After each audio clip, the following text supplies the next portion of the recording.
বন্দে ভারত এক্সপ্রেসের উদ্বোধনের পর ভার্চুয়ালি বক্তব্য রাখছেন প্রধানমন্ত্রী নরেন্দ্র মোদী। শুনে নেব কি বলছেন তিনি। सीवरेज के 25 से ज्यादा प्रोजेक्ट्स को मंजूरी दी गई है। इनमें से 11 प्रोजेक्ट पहले ही पूरे हो चुके हैं और 7 प्रोजेक्ट आज पूरे हो रहे हैं। आज 1,500 करोड़ की लागत से 5 नई परियोजनाओं पर काम भी शुरू हो रहा है। इसमें जो प्रमुख है वो है आदि गंगा नदी का पुनरुद्धार।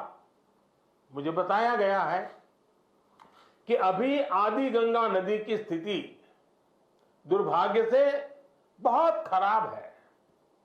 इसमें जो कूड़ा कचरा गिरता है, सीवर का गंदा पानी गिरता है, उसकी सफाई के लिए 600 करोड़ रुपए से अधिक का आधुनिक इंफ्रास्ट्रक्चर तैयार किया जा रहा है।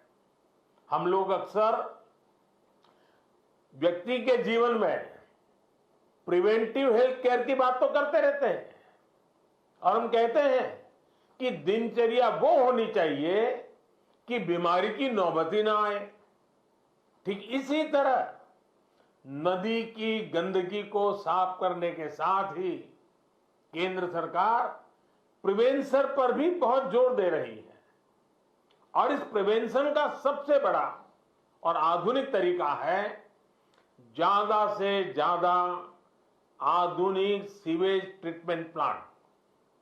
आने वाले 10-15 साल बाद की जरूरतों को ध्यान में रखते हुए देश में आज ही आधुनिक सीवेज ट्रीटमेंट प्लांट लगवाए जा रहे हैं। आजादी के अमृत काल में हमें फॉरवर्ड लुकिंग सोच और अप्रोच के साथ देश को आगे ले जाना है। साथियों, इस 21वीं सदी में भारत के तेज विकास के लिए भारतीय रेलवे का भी तेज विकास, भारतीय रेलवे में तेज सुधार, ये सारी बातें बहुत जरूरी है। इसलिए आज केंद्र सरकार भारतीय रेलवे को आधुनिक बनाने के लिए, रेलवे इंफ्रास्ट्रक्चर को आधुनिक बनाने के लिए रिकॉर्ड इन्वेस्टमेंट कर रही है। आज भारत में भारतीय रेलवे के कायाकल्प का राष्ट्रव्यापी अभियान चल रहा है। आज वंदे भारत, तेजस, हमसफर जैसी आधुनिक ट्रेनें देश में बन रही हैं। आज विस्टाडोम कोचेज रेल यात्रियों को नए अनुभव करा रहे हैं। आज सुरक्षित आधुनिक कोचेज की संख्या में रिकॉर्ड वृद्धि हो रही है। आज रेलवे स्टेशन को भी एयरपोर्ट की तरह विकसित किया जा रहा है। न्यू जलपाईगुड़ी स्टेशन भी इसी लिस्ट में शामिल है। आज रेलवे लाइनों का दोहरीकरण, रेलवे लाइनों का बिजलीकरण जिस रफ्तार से हो रहा है वो पहले कभी नहीं हुआ। देश में जो ईस्टर्न और वेस्टर्न डेडिकेटेड फ्रेट कॉरिडोर बन रहे हैं वो लॉजिस्टिक्स सेक्टर में क्रांतिकारी बदलाव लाने वाले हैं। सुरक्षा हो, स्वच्छता हो, सामर्थ्य हो, सामंजस्य हो, समय की पाबंदी हो, सहूलियत हो, भारतीय रेलवे आज एक नई पहचान बनाने की हम सबकी कोशिश रंग ला रही है। बीते 8 वर्षों में भारतीय रेलवे ने आधुनिकता की नींव पर काम किया है। अब आने वाले 8 वर्ष में हम भारतीय रेलवे को आधुनिकता की नई यात्रा पर निकलते हुए देखेंगे। भारत जैसे युवा देश के लिए भारतीय रेल भी युवा अवतार लेने जा रहा है। और इसमें निश्चित तौर पर 475 से ज्यादा वंदे भारत ट्रेनों की बड़ी भूमिका होगी। साथियों, आजादी के बाद के 7 दशकों में 20,000 रूट किलोमीटर रेल लाइन का बिजलीकरण हुआ। वहीं 2014 में हमारी सरकार बनने के बाद बीते 7-8 वर्षों में ही 32,000 रूट किलोमीटर से ज्यादा रेल लाइन का बिजलीकरण हो चुका है। ये है देश के काम करने की रफ्तार, रेलवे के आधुनिकीकरण की रफ्तार। और इस रफ्तार को तेज करने के लिए अब भारत में दुनिया के सबसे शक्तिशाली बिजली के रेल इंजनों का भी तेजी से निर्माण हो रहा है। साथियों, आज के भारत की स्पीड और स्केल का एक और प्रमाण हमारा मेट्रो रेल सिस्टम है। कोलकाता के लोग जानते हैं कि दशकों से मेट्रो रेल पब्लिक ट्रांसपोर्ट का कितना बेहतरीन माध्यम रही है। 2014 से पहले तक देश में कुल मेट्रो नेटवर्क 250 किलोमीटर से भी कम था और इसमें भी सबसे बड़ी हिस्सेदारी दिल्ली एनसीआर की ही थी।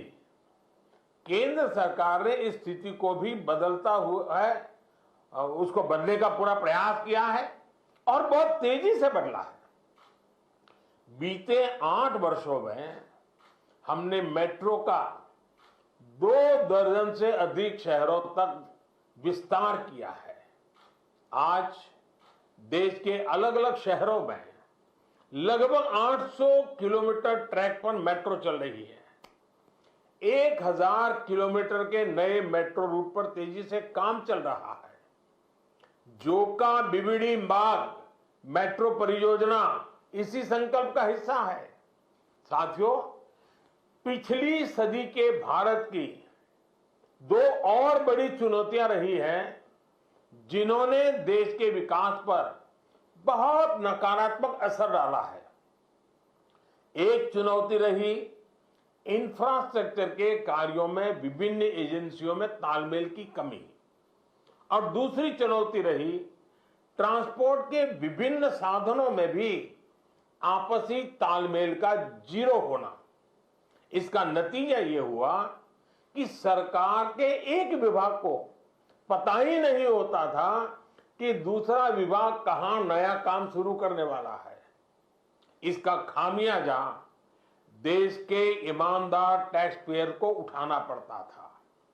देश का ईमानदार टैक्स पेयर हमेशा से सरकारी पैसे की बर्बादी से, परियोजनाओं में देरी से, भ्रष्टाचार से नफरत करता है।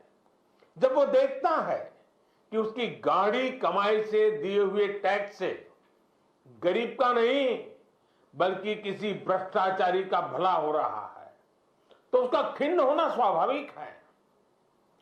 पैसे की इसी बर्बादी को रोकने के लिए विभागों में, सरकारों में तालमेल को बढ़ाने के लिए पीएम गति शक्ति नेशनल मास्टर प्लान लागू किया गया है।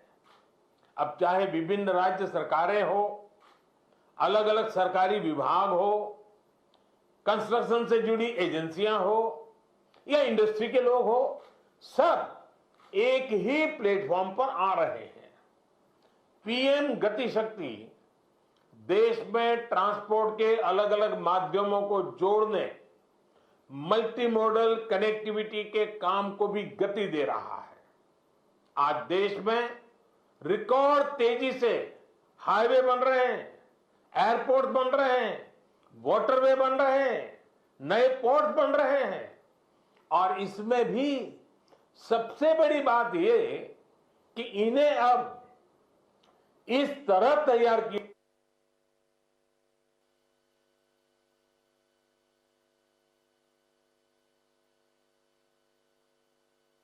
हाईवे बेहतर तरीके से रेलवे स्टेशनों से कनेक्ट हो, रेलवे स्टेशन एयरपोर्ट से कनेक्टिविटी हो, लोगों को ट्रांसपोर्टेशन के दौरान सीमलेस कनेक्टिविटी भी मिले। साथियों, 21वीं सदी में तेजी से आगे बढ़ने के लिए हमें देश के सामर्थ्य का सही इस्तेमाल करना होगा। मैं देश के लोगों को वाटरवेज का उदाहरण भी देना चाहता हूं। एक समय था जब भारत में व्यापार, कारोबार और टूरिज्म के लिए वाटरवेज का बड़े पैमाने पर इस्तेमाल होता था। इसलिए कितने ही शहर नदियों के किनारे बसे, नदियों के किनारे इतना औद्योगिक विकास हुआ, लेकिन इस सामर्थ्य को पहले सैकड़ों वर्षों की गुलामी और फिर आजादी के बाद की सरकारी उदासीनता ने तबाह कर दिया। अब भारत अपनी इस जल शक्ति को बढ़ाने पर काम कर रहा है। देश में 100 से ज्यादा वाटरवेज और विकसित किए जा रहे हैं। भारत की नदियों में आधुनिक क्रूज चले, व्यापार भी हो, टूरिज्म भी हो, इस दिशा में हम तेजी से आगे बढ़ रहे हैं। केंद्र सरकार ने बांग्लादेश सरकार के सहयोग से गंगा और ब्रह्मपुत्र नदियों के बीच वाटरवे लिंक स्थापित करने पर भी काम किया है। मैं आज देश के लोगों को इससे जुड़ी भी एक जानकारी देना चाहता हूं। 13 जनवरी 2023 को काशी से, वाराणसी से एक क्रूज जा रहा है जो 3200 किलोमीटर लंबे वाटरवे से होते हुए, बांग्लादेश से होते हुए डिब्रूगढ़ तक पहुंचेगा। ये पूरे विश्व में अपनी तरह का अभूतपूर्व क्रूज होगा। ये भारत में बढ़ते क्रूज टूरिज्म का भी प्रतिबिंब बनेगा। मैं पश्चिम बंगाल के लोगों से भी आग्रह करूंगा कि इसका जरूर लाभ उठाएं। वैसे आज मैं एक और बात के लिए विशेष तौर पर बंगाल के लोगों को नमन करना चाहता हूं। बंगाल के लोगों में देश की मिट्टी के प्रति जो प्रेम रहा है, उसका तो मैं हमेशा कायल रहा हूं। देश के विभिन्न हिस्सों को जानने के लिए, देश के विभिन्न हिस्सों में भ्रमण के लिए बंगाल के लोगों में जो उत्साह होता है वो अद्भुत होता है। बहुत से लोग पहला मौका मिलते ही किसी और देश में घूमने निकल जाते हैं, लेकिन बंगाल के लोग हमेशा अपने देश को प्राथमिकता देते हैं। बंगाल के लोग पर्यटन में भी नेशन फर्स्ट की भावना को लेकर चलते हैं। और आज जब देश में कनेक्टिविटी बढ़ रही है, रेलवे, हाईवे, वाटरवे आधुनिक हो रहे हैं, तो इससे ईज ऑफ ट्रैवल भी उतना ही बढ़ रहा है। इसका बड़ा लाभ बंगाल के लोगों को भी मिल रहा है।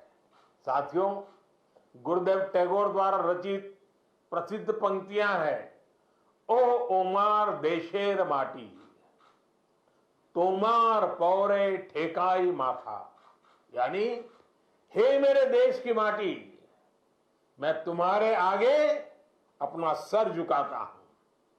आजादी के इस अमृत काल में मातृभूमि को सर्वोपरि रखते हुए हमें मिलकर काम करना है। आज पूरी दुनिया भारत को बहुत भरोसे से देख रही है। इस भरोसे को बनाए रखने के लिए हर भारतीय को पूरी शक्ति लगा देनी है। हमें हर दिन का उपयोग राष्ट्र निर्माण में करना है, हर पल का उपयोग राष्ट्र निर्माण में करना है। देश सेवा के कार्यों में हमें रुकना नहीं है। इन्हीं शब्दों के साथ मैं अनेक परियोजनाओं के लिए बंगाल को बहुत बहुत बधाई देता हूं। फिर एक बार आपका अभिवादन करता हूं और मैं अपनी बात को समाप्त करता हूं। बहुत बहुत धन्यवाद।